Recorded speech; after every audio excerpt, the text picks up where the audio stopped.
Hey guys, welcome back. We're still working on our snake game. So we have the basic HTML interface created, or the markup I guess. So now what we need to do is style it, use CSS to make this look like this. Alright, so let's go ahead and our HTML should be all set. So let's open up the CSS file. Alright, so we're not going to do any, we're not going to include a reset or normalized file or anything like that. It's a very simple design, so we'll just have a few CSS properties to style. Alright, so let's start with the body. Alright, so for the body, we're going to give it a background. And the background is going to be an image, but we want to first make it black. We want the image over the black background. Alright, and then we'll say URL.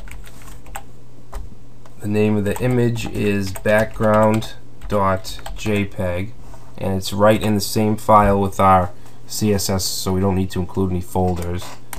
That's going to be set to no repeat, and we're going to make it top and center. Alright, and then the font, we'll say font family, we're just going to put in Arial. Alright, so that's it for the body. Next, let's do the links. Okay, so all links on the page are going to be white, so color and white, and then text decoration. I don't want any underlines, so we'll set this to none. Alright, and now we can do that. The elements we created. Alright, so we have a container. Actually, this is a class, so we need a dot here. Alright, so the container is going to have margin. We'll say the top will be 30 pixels, and then on the sides we want auto. We want it to be in the middle. Okay, so bottom 0 and top right, bottom left. Alright, so the left is also going to be auto. Okay, and let's make a width of 600 pixels, and we want to set the overflow to auto and the position to relative.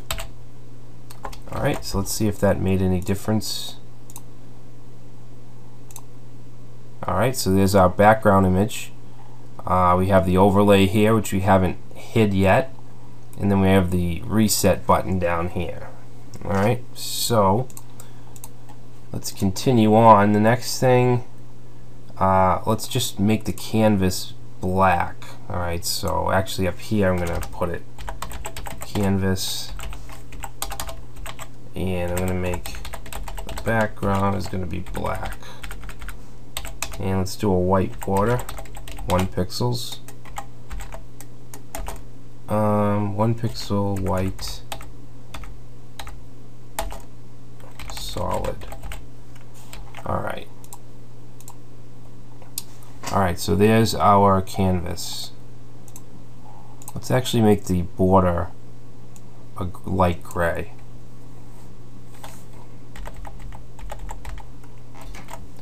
And then we want to create the stats area, which is this area right here.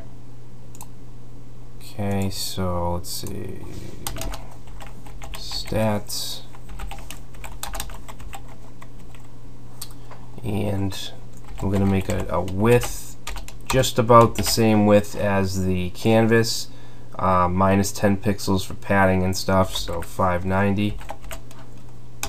And we're going to give it a background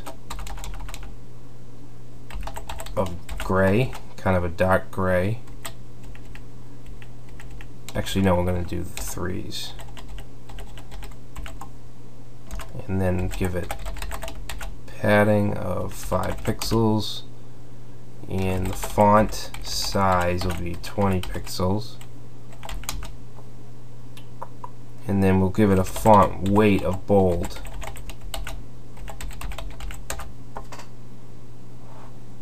We want to make sure that the color of the the text is white, and a margin at the bottom of 5 pixels. And then finally we're going to set the overflow to auto. Okay, so let's see what that gives us. Alright, so basically just gives us the padding, gives us the background. The two score areas, these are going to be generated through our JavaScript. But the next thing I want to do is the score div, which will be this here. Okay, so let's go back here, and it has an ID of score, I believe. Let's just double check that. Yep, so this is what we're styling right here. Okay, so score, and it's going to have a width of 25% and a height of 50 pixels, and we're going to do some padding on the top, 20 pixels, and float. I'm going to float the score to the left and give it a margin right of just 5 pixels, and then overflow auto. The background will be black, and we're going to align it to the center.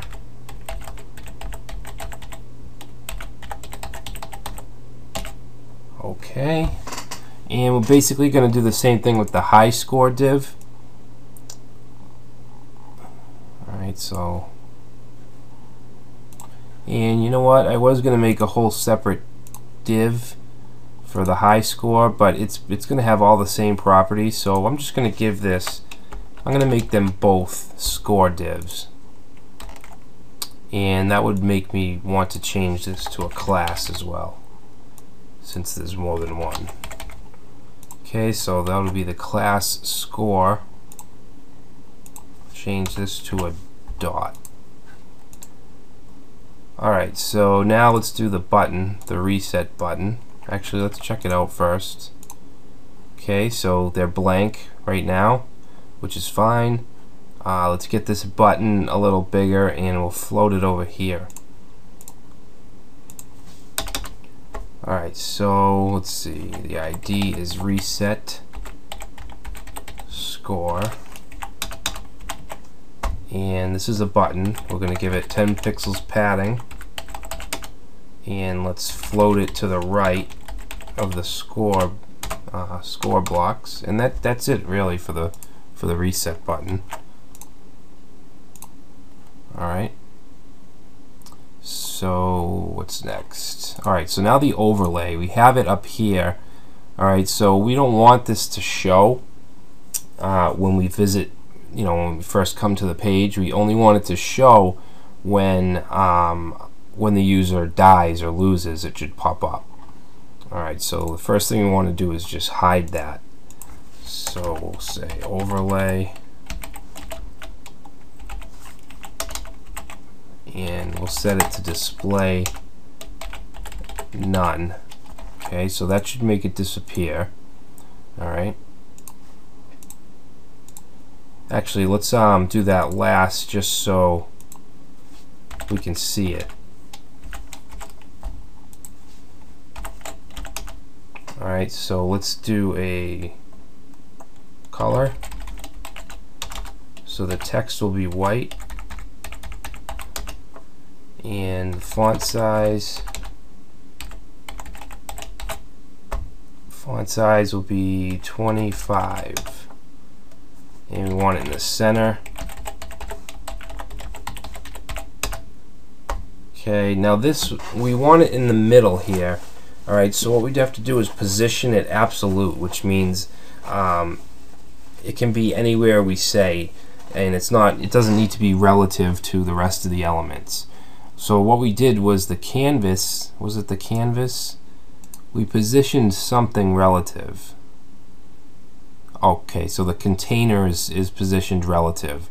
So that means we can put it anywhere in the container we want by using just pixels. Alright, so the amount of pixels from the right, from the top. Okay, so you want to make sure that your container has a relative positioning. Alright, so down here we are going to say position absolute, and then we want it from the top, we want 170 pixels, and then from the left we want 180 pixels. Okay, so that should be good. Let's check that out. Alright, so what we want to do next is the click to play again link. Style that a little bit, give it a background color, so we can target that with overlay A because it's the only link. And we first want to make sure it's displayed as a block. We'll add a little bit of margin to the top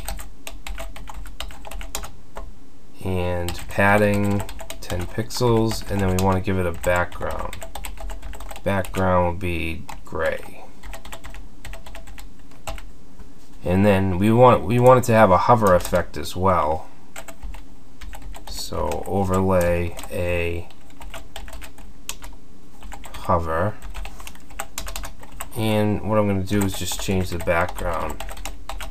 I'm going to change it to a darker gray, almost black. Alright, so if we save it and we go ahead and reload, that looks a lot better. Okay, you can see it has that hover effect. The score isn't going to show right now, as well as these scores, because they'll be generated by the actual script. So it looks like our interface is complete. Now we just need to basically add the brain to it, which would be the JavaScript.